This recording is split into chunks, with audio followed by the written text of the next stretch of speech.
can think of it as my rental car. And Baba uses kind of both of these images. My hotel room, because I'm living in this body, and my rental car, because I'm using this body, but I don't ever think of it as mine. If I have this guest consciousness, it's not my home, it's a hotel room, and it's not my car, it's a rental car. And we've been on this journey for a long time.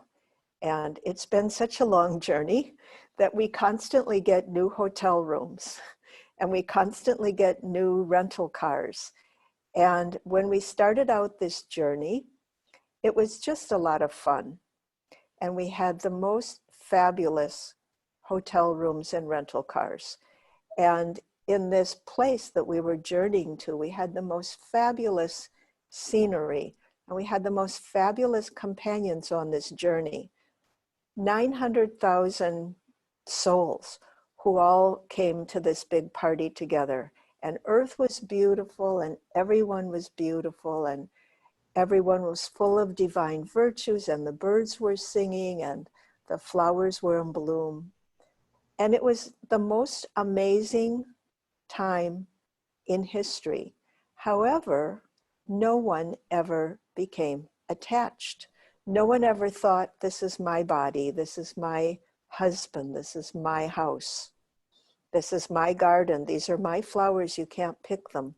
Nobody ever had a thought like that for 2,500 years. So there was no need to have any kind of a spiritual gathering because we weren't attached to anything. We knew that we were souls.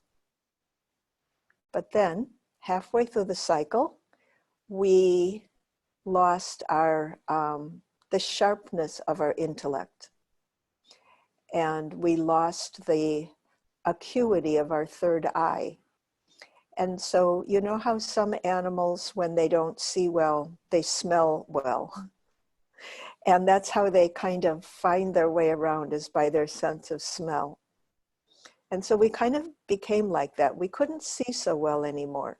And so we just started kind of sniffing things and using our instincts to try and figure out where we were, what had value, what didn't have value.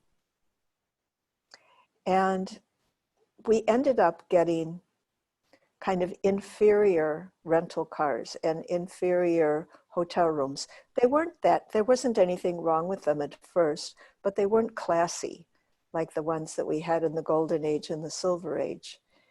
And the irony is, as the objects and the people and the events of our lives lost quality, we also started attaching to them.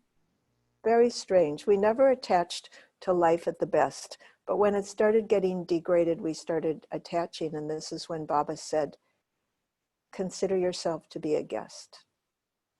So to consider myself to be a guest, to go properly on this pilgrimage of remembrance, I first have to know where my home is. I have to know three things. I have to know who I am. I'm a being of light.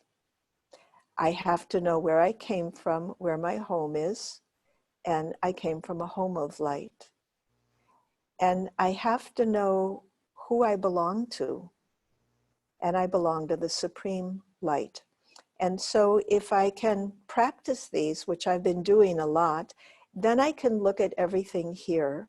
Particularly, I can look at this Mary character. And I can recognize the Mary character doesn't belong to me at all, because I'm light. I belong to a place of light. And this Mary character belongs to the drama. So I can be with Baba in the Supreme Abode, and I can look at this Mary character, and I can see, oh, this Mary character is so interested in what Sister Geeta is going to say, and if I need a new face mask, or I can keep mine for another month, and what I'm going to have for lunch, and if we're going to have a retreat this summer. The Mary character is constantly thinking about all of these things, the past and the future. But the soul, the being of light, says, Mary character, stop using my mind for all of this trivia. So this is what it means to be a guest. The guest is not going to allow anybody else from this foreign land to invade my territory. And the Mary character is foreign. The Mary character is part of this earthly kingdom, this world of matter. So when Baba says guest, guest is fun. It's fun to be a guest, but it can get to be, we can be weary of being a guest. And then we can start complaining and we can start comparing. And then maybe we get together, we meet people from our place and we start talking about us versus them, for example. And so what Baba says about the guest is, day by day, the stage of you children will become more and more like the Father's stage, the Father's capital F, more and more like the Father's stage. So he said previously to this, the Father has come as a guest. And he said Brahma Baba also came as a guest. And the reason that Brahma Baba could come as a guest was because when he was actually in a body on earth, he practiced being a guest. He knew he was a being of light and he belonged to the home of light and the body belonged to the drama. Therefore, he could come back in 1970. This was just 1 year after he left the body. He could be in the body of Dadi Gulzar. He could be looking out at all of the Dadis and the senior brothers in the front row and not feel any attachment because he had that practice. And so this is the practice Baba wants us to do day by day, this practice of being a guest, so that our stage becomes more and more like the Father's stage. And Baba says, you will also feel as though you have truly taken that body on loan, that rental car. That you are guests just to perform actions. And a little bit later, Baba will say what those actions are. However, this is a really important statement. Unless you consider yourself to be guests, you cannot have the stage of detachment. So this is kind of a big secret, what detachment is all about. It's not pulling myself away from anything. It's recognizing that this land is actually foreign to me. I'm a visitor. I'm on a journey. I'm on a holiday.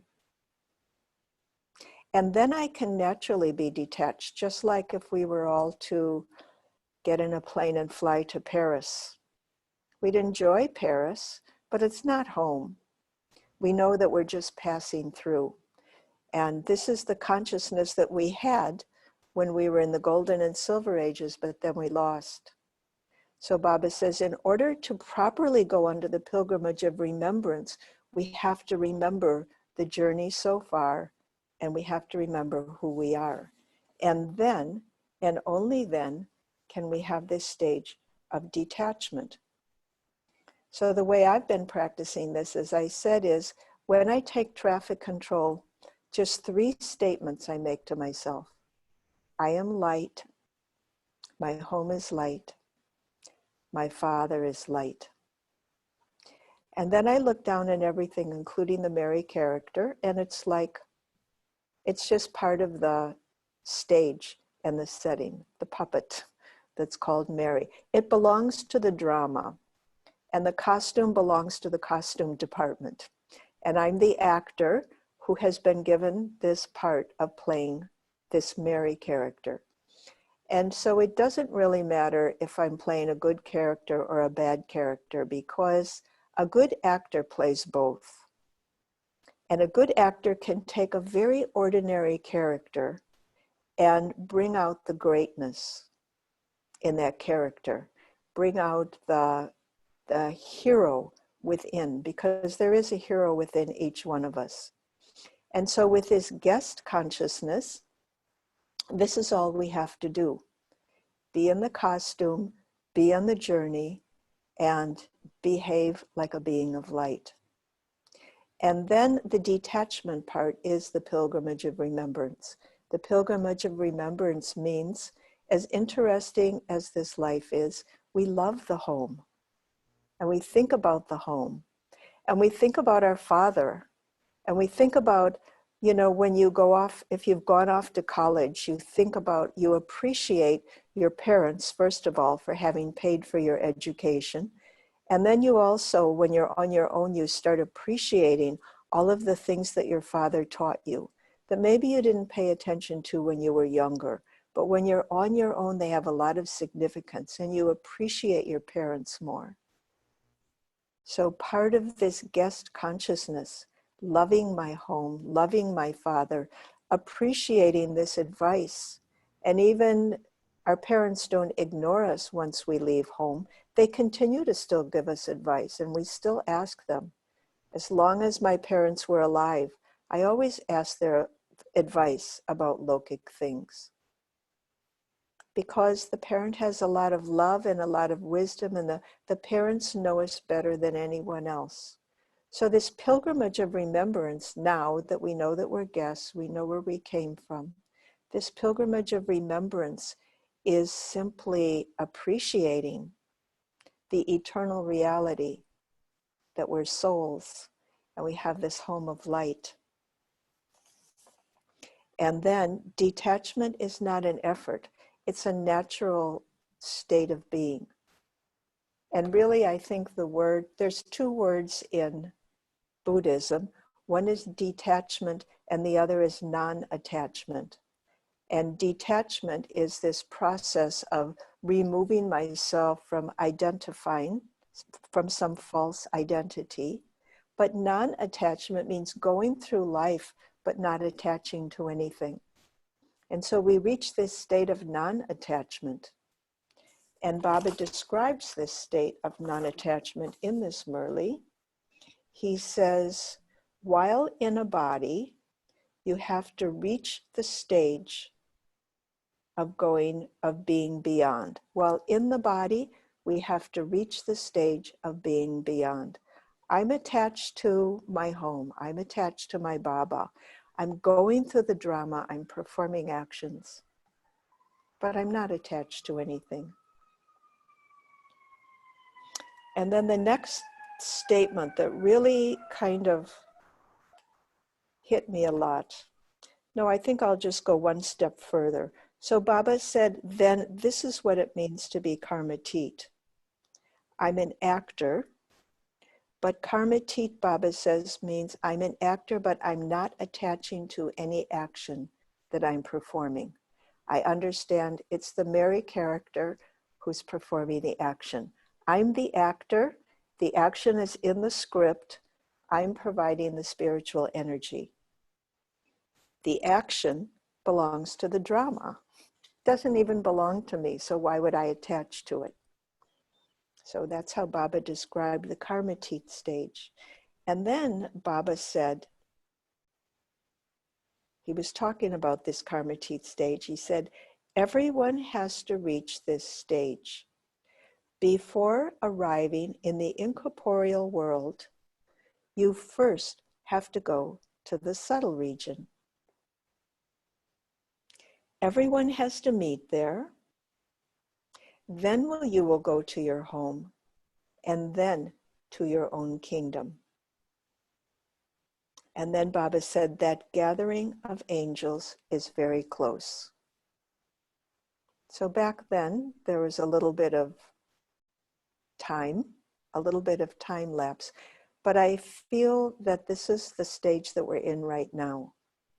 And we're all getting together and doing yoga. And this beautiful synchronicity of the drama that when we all sheltered at home, that was the time also that Daddy Janki physically left, and we all gathered in the subtle region. And it was so beautiful to all be together in the subtle region with our family, with the angels, with Daddy, with Bap Dada, that we have just kept doing it.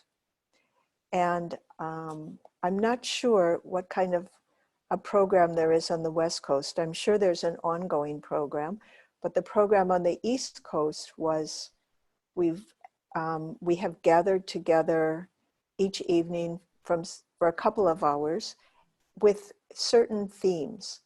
And the theme for the first 2 weeks was simply being avyakt, being in the avyakt stage. And then the theme for the second 2 weeks was about the yagya, being the yagya. And then the theme that we're in right now is about living as an angel, serving as an angel. And so these messages that we're all getting, we're getting them through the Shashi Ben in Madhuban, we're getting them through Sister Mohini. The messages through all of our trance messengers is that this is the time of the gathering of the angels. And so when I see this in the Murli, it gives me sort of an extra intensity of faith in the drama and also of appreciation. How Baba really says, he said in today's Murli, second by second, the drama keeps moving. It never stands still, not even for 1 second. It just keeps moving, changing, bringing us closer to this final scene. And so this gathering of angels is such a special time. And to be able to read about this in a Murli from 50 years ago, and then experience it right now, it's as if, you know, you could read about maybe something really great that happened in history and imagine maybe I was there. I have a friend who was convinced he was King Tut in a previous birth. And some people feel that they've been at something great in the past. But to be able to read something about from the past, a prediction, and say, I am in this right now. We are these angels that have been predicted. And we're in this gathering. And this gathering is very beautiful. And it's the gathering, actually, that's transforming us, that's giving us power, that's keeping us in a very high state.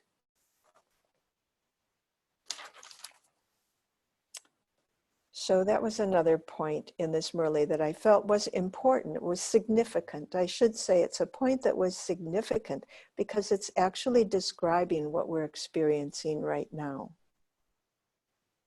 And then the next point that inspired me was Baba talked about the gift that we take when we go to Madhuban. And he said that Madhuban is the place of sweetness. And so there's kind of two aspects of this sweetness. And one is love, and the other one, unlimited disinterest. And Baba said in this Murli, the more that you take this sweetness of love from Madhuban, the more you will naturally have unlimited disinterest. And so this sweetness was also a topic of last Sunday's Murli when Baba was talking about unlimited happiness.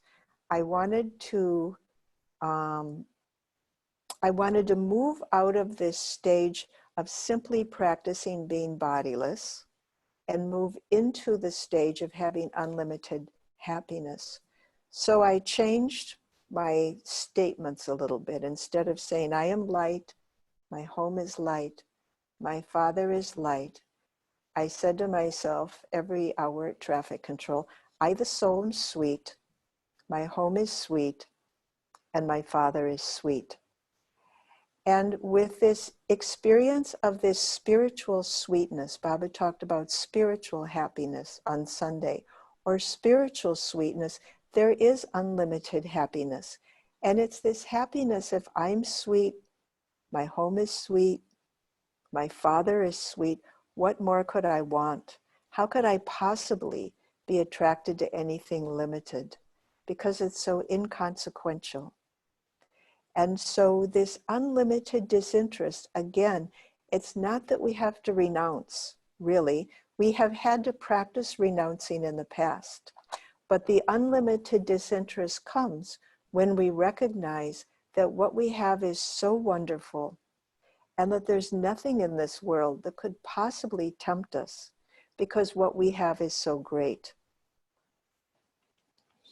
And the final point And this point was a real kind of a game changer for me. And this was the point that Baba said, we are stars of success. And Baba asked the question then, he said, if you practice this combination of pure love and unlimited disinterest, the star of success is going to be on your forehead. Everything that you do will be successful.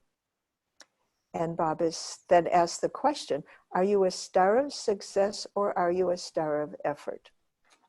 And this was a really important question for me, because I've always been a star of effort. I've always loved effort. I've loved making effort. I've been successful making effort. But when I asked myself this question, are you a star of effort or a star of success? And I thought, well, wouldn't it be better to be a star of success? Because I've been making effort now for 33 years. And I remember back 33 years ago when I took the introductory course with Sister Gita in San Francisco, and I had lots and lots of questions. And her answers were always, it's easy, it's easy, it's easy. And I wasn't getting it. I was not able to implement her answers. And the reason was because I was asking the question from the perspective of being a star of effort. Gita Ben, tell me what effort I have to make in order to get here. And Gita Ben was answering the question from the perspective of being a star of success. And she'd say it's easy, and then she'd make a couple of statements. So it took me a long time to really get that. But the turnaround for me when I read that is, I'm no longer going to be a star of effort. Now I'm going to be a star of success. And I started this program for myself February 4th. In the February 4th Aviak Murli, Baba said, when are you going to set the date for becoming Karmatit? You have to set the date. So I set the date for December 31st. I thought that'll give me 11 months. That should be enough time. And the way that I went about this then was every month, or he said, you have to change your sanskars. You have to completely transform your sanskars, your old sanskars, in order to become Karmatit. So I gave myself 11 months, and I thought in each month I will choose 2 really big old sanskars to transform. And I work especially on those sanskars for 1 month. And then at the end of the month, I say, okay, this sanskar is basically transformed. Now it's time to go on to a new one. So I decided for the month of June, one of my sanskars, which I'm going to transform, is in the month of June. I'm going to transform from being a star of effort to being a star of success. And this is kind of the completion of my 7 days course. Finally, I'm getting out of the effort-making stage and into this stage of being an angel. And angels don't have to make effort because angels belong to God. Their feet aren't on the ground. They don't have any attachments. Baba never gives them bad information. So these are a few points. I've been talking a lot. These are a few points that I really appreciated from this Murli and wanted to share. And I think now, I believe Gita Ben said, if anybody wants to ask a question or make a comment or share your experiences in any one of these points. Do we open it up, the discussion up now, Gita Ben? Yes. Anyone have any questions? You can actually you can unmute yourself and you can ask the question.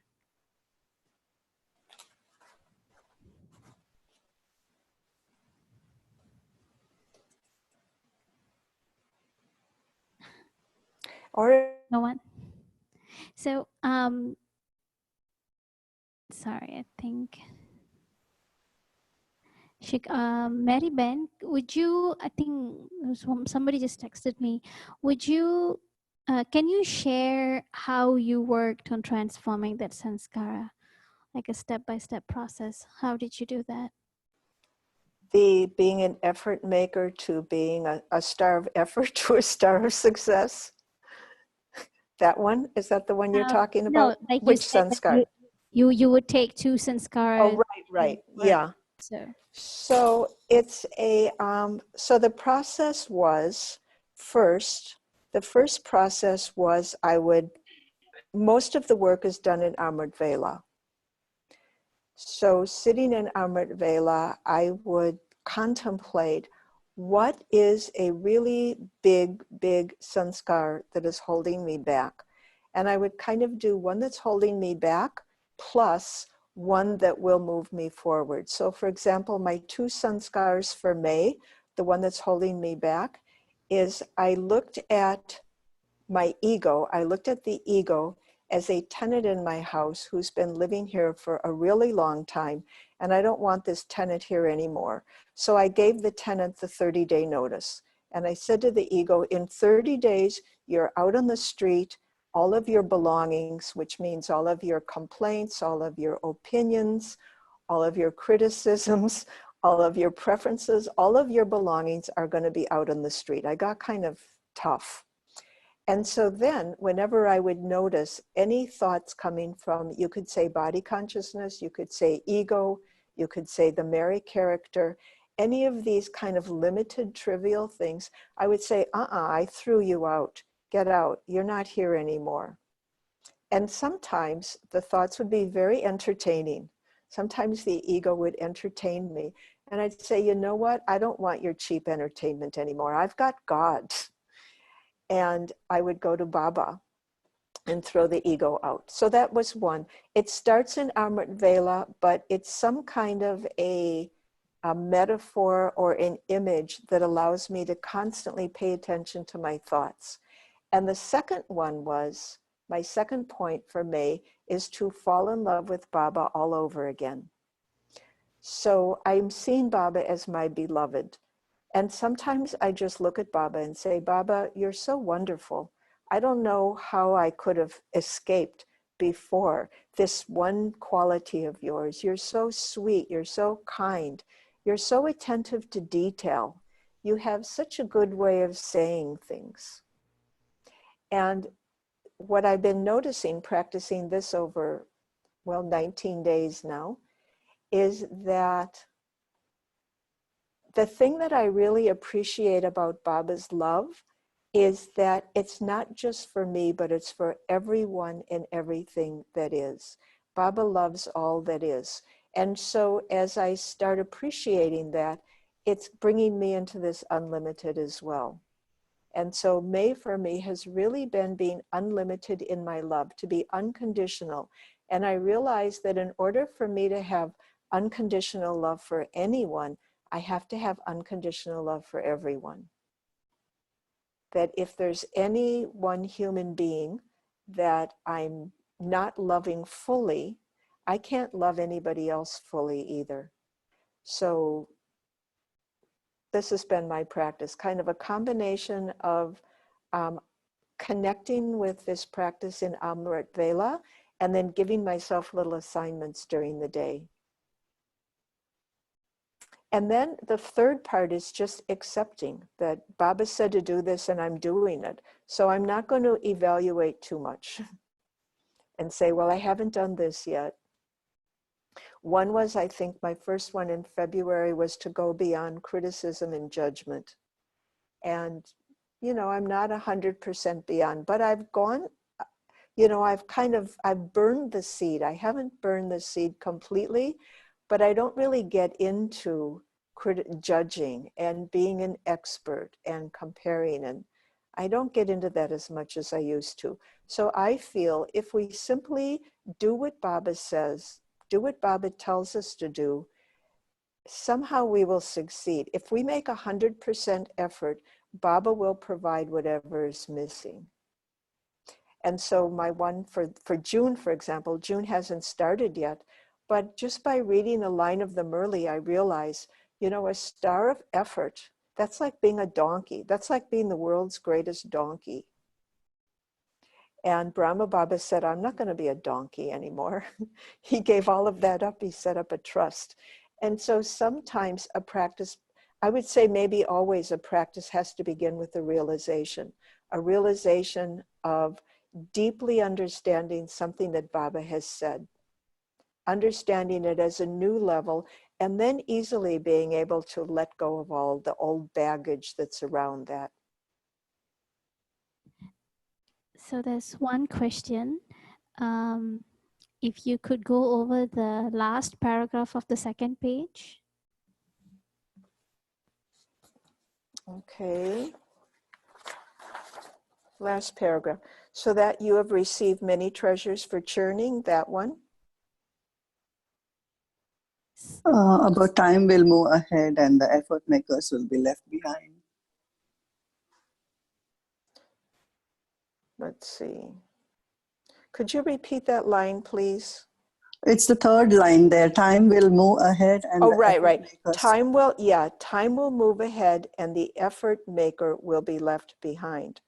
So this, right, was kind of a sobering point. Why should I still be an effort maker? Because the reality is that when times get really tough, we're not going to be able to make effort, right? When times get tough, you just move ahead on the basis of whatever you've accumulated.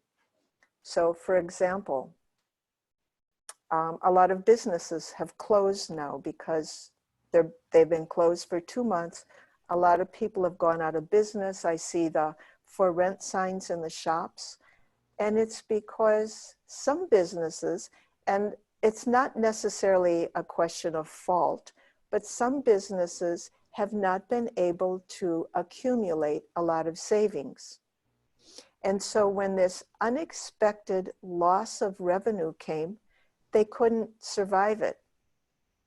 Whereas other businesses, maybe they have a low overhead, maybe they're a very small business, or maybe they have the good fortune of having money in the bank, or maybe they're able to somehow continue to do business even during lockup. They're going to make it. And then there's the third kind, and the third kind is those who can innovate. And innovate means those who are able to do business in a different way. But in order to innovate, I have to be very clear of kind of mental baggage. And this came to me from one of the students, BK students in Chicago, is a doctor at the county hospital. And she's on the front lines of COVID. And of course, it's a lot of work, long hours, but she said what was really getting her down was watching people die and not being able to do anything, because her training as a doctor was to help people and save lives. And now even her own colleagues were dying, nothing she could do. So she had to go inside and look at this from a different way. And what came up for her was that, I'm probably talking too long, but I'll finish this in like a minute or two. What came up for her was that this virus is actually a great opportunity for growth and innovation. It means we're learning enormously, doctors, researchers, politicians. There's an enormous amount of very useful data that's coming out of this. And from her field, the medical field, there will be a vaccine. There will be a lot of information about how to prevent viruses. So the next time one comes around, it might be completely different. It might be much stronger, but we will at least have a foundation of knowledge about what to do. And so I realized this is true in our personal life also. We have to innovate right now, because we know that there are going to be times in the future where we will not be able to do anything. We won't have Zoom. Baba said we won't have Murli's, nothing. We have to be able to innovate now so that I make myself free from the things that I'm depending on. because in the future, we won't be able to make any more effort. I won't be able, a time will come where I can no longer practice the bodiless stage. I can no longer practice being a guest. I can no longer practice being an angel. I just have to hit the ground and fly. Okay? That was what that line meant to me. Thank you. Anyone else have any questions? Sudha Ben? Sudha Narayan, do you have any questions?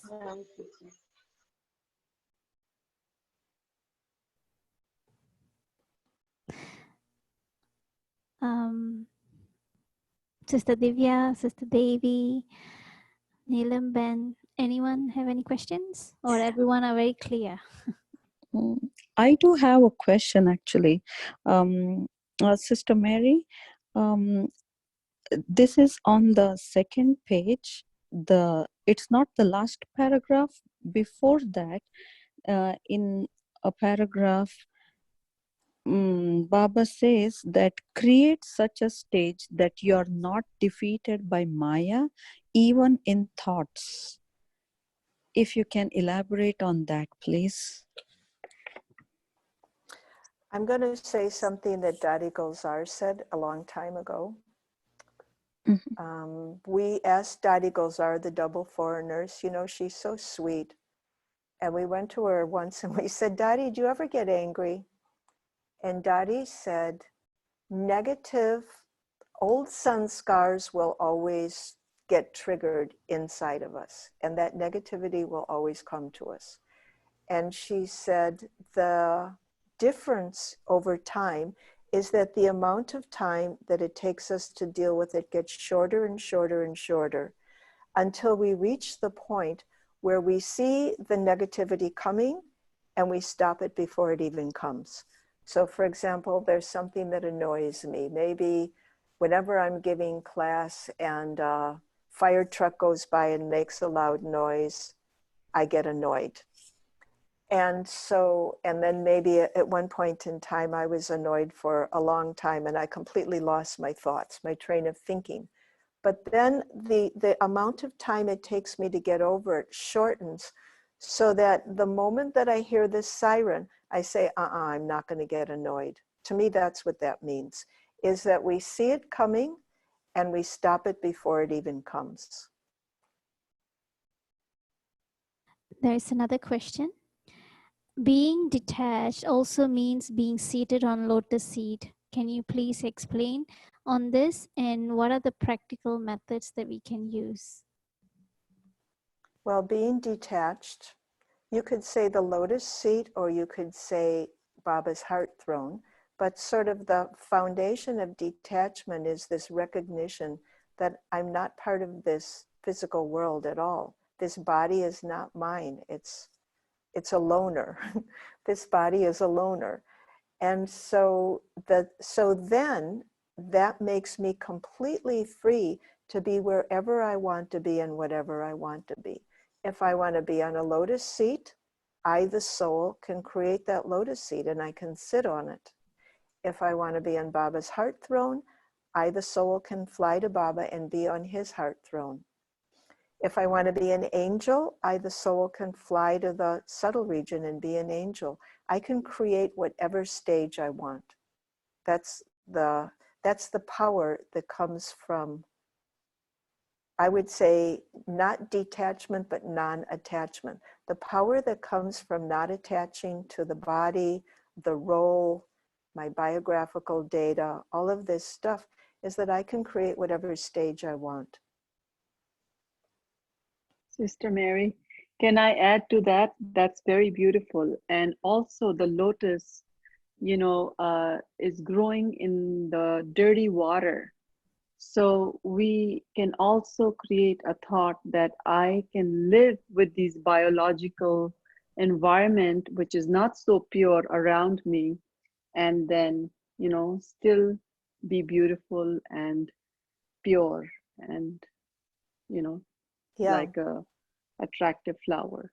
So. Yeah, that's a good point. That's a good practice. It's a good visualization. definitely. Anyone else have any other question? Yeah, So Sister uh, go are ahead. there negative thoughts of this birth, or it could be even of the many births what we have taken? We were talking about the negative thoughts, right? Oh, right, right. Yeah. Yeah, So, we could is have it had the okay? habit for a long time. For example, I used to, when I was a very small child, I used to have an authority problem with my mother. And I just hated my mother telling me you have to do things this way. And I thought it was my mother, but I was so young then, I'm sure I brought that sanskar into this lifetime. And then after I grew up, I would find myself triggering this sanskar within me with other authority figures, female authority figures. But I'm sure I carried it from before this life. Okay, thank you. Ranjan Ben, you wanted to ask Yes, something? yeah, Om Shanti. I just want to, you told before that when time comes, no Zoom, no Murli. So, what should be our stage at that time? What do you think our stage should be at that time? Yeah, it's I know it's an angelic form. Yeah, it's our normal or have to remember Baba all the time. We don't have that kind of advanced information. So we have to be very good at remembering Baba. We have to be very good at the bodiless stage. We have to be very good at the angelic stage. And we have to be very good at detachment from, we have to make sure that when that time comes, we have no attachments to any person or anything. And we have to have complete love for Baba and faith in Baba. And then the time will dictate which one of these practices we pull out at which time. But we have to be good at all of them. Thank you. It also means we have to have a full tank in reserve. So we have to make effort now and fill our tank completely with all the tools. Right. Kind of like the Federal Reserve, they have all these tools that they're using. And Yeah. we have to get acquainted with all those tools, methods, yuktis, and everything else. Mm-hmm. Yeah, good point. And accumulate. We have to have a good accumulation because we don't know how big of a withdrawal we're going to have to take. So we make sure we have a good balance.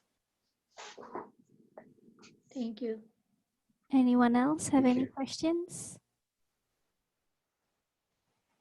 If there's no question, then Mary Ben, would you like to do a guided commentary for us? Yeah.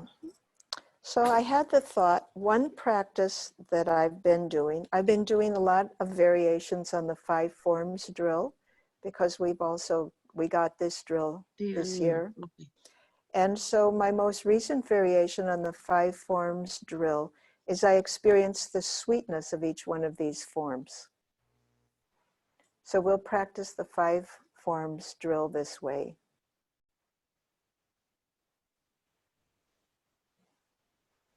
Bring your awareness within.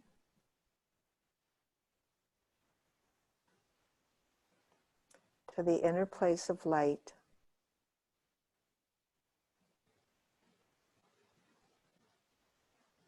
Pure light.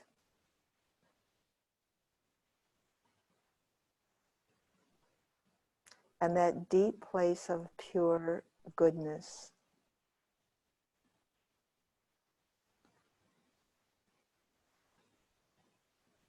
And truth.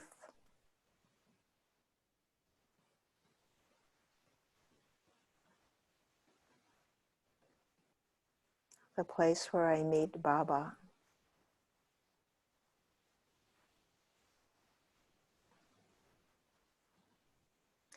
And Baba sees us in such a beautiful light. He only wants to see us. He only wants us to see ourselves as very, very elevated beings. So Baba says, first of all, fly to your home. be a little point of light, and be with your Baba, who is also just a point.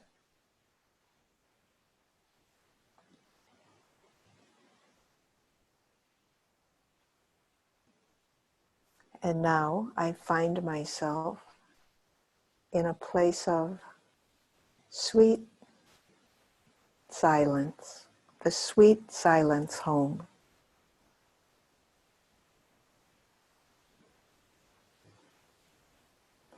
And I experience my home to be very, very sweet. There's no place on earth as sweet as my silence home.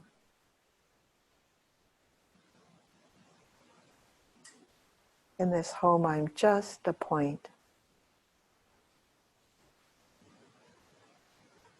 free, comfortable,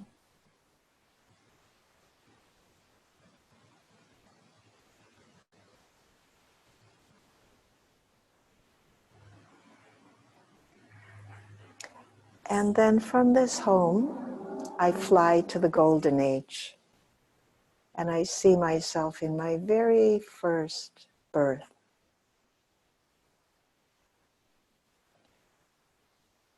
In the golden age, and also the silver age, life is sweet. Everything about life is sweet. So good to be alive every moment, every day.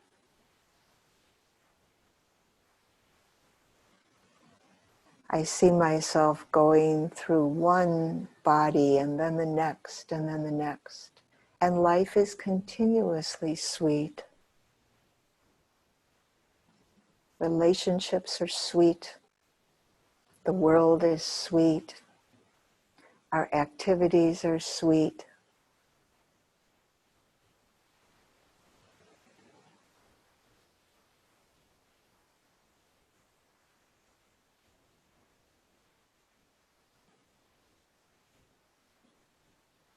And then I fly again to my worship-worthy form. So life is not sweet anymore once we get to the confluence age. But I am the one who's placed in the temple. My idol is in the temple.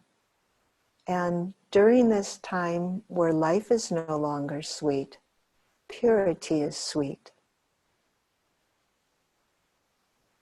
I, the worship-worthy one, am the embodiment of purity. And in contrast to the suffering in the world, purity is extremely sweet. And throughout many generations, many things are happening on earth, but I am in the temple, holding the sweetness of purity, absolute purity.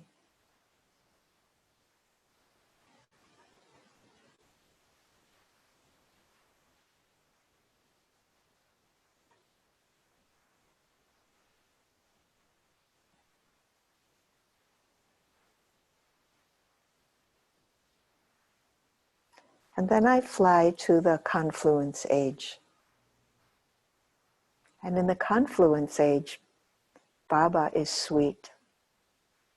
Baba has come and found me.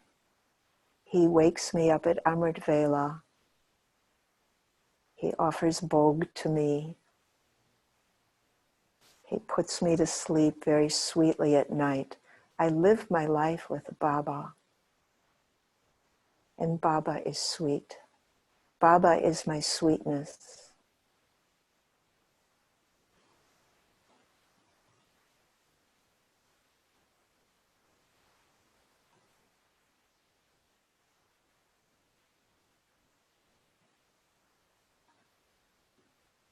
And then I fly to my angelic gathering.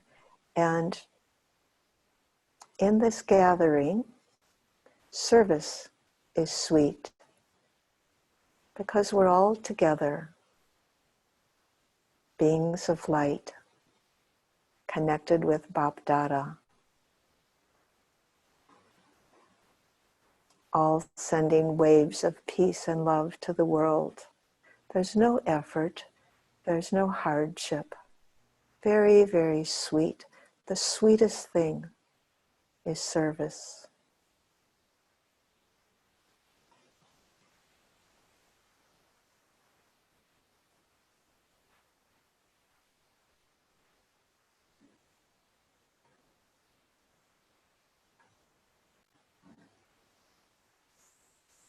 And from these 5 forms, I recognize that Baba has provided for me for the entire cycle. He's given me the nectar of sweetness for the entire cycle, and I am eternally sustained by Baba. Om Shanti. Thank you all. Thank you, Sister Gita, for giving me the opportunity to be with the LA family. Thank you. This has been very sweet. Thank you, Ben. Thank you so much. I think a lot of people received a lot of clarity what it means to be a guest, what it means to be detached, and also the effort that's very much needed at the moment. We recorded this session and we will upload it in YouTube. We have our YouTube channel, Los Angeles Brahma Kumaris. So all the classes that we have every day, we record and we upload it in YouTube. So you can see this video on YouTube soon. Great. What a wonderful way to spend the morning. Yeah, I think we have at least 3-4 classes.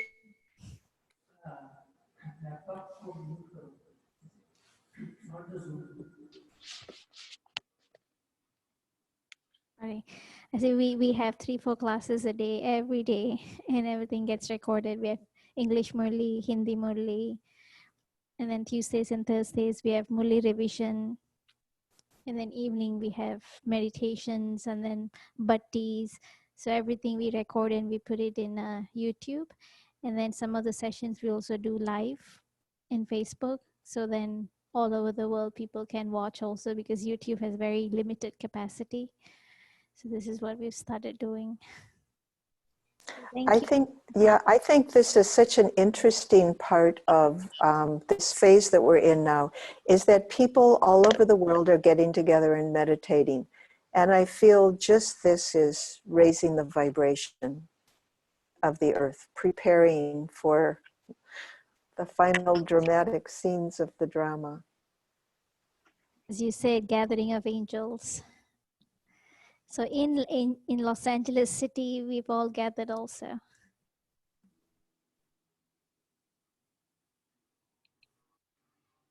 So everyone can wave and say their thank you. Thank you, Sister Thank you, Mary.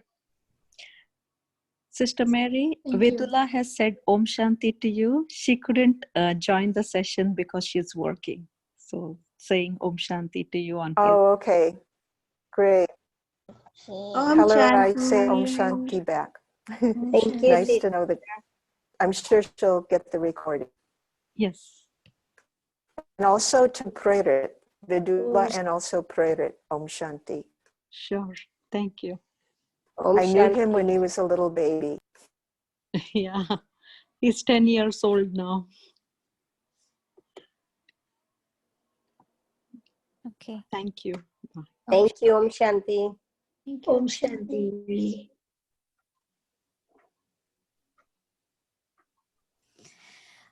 Okay.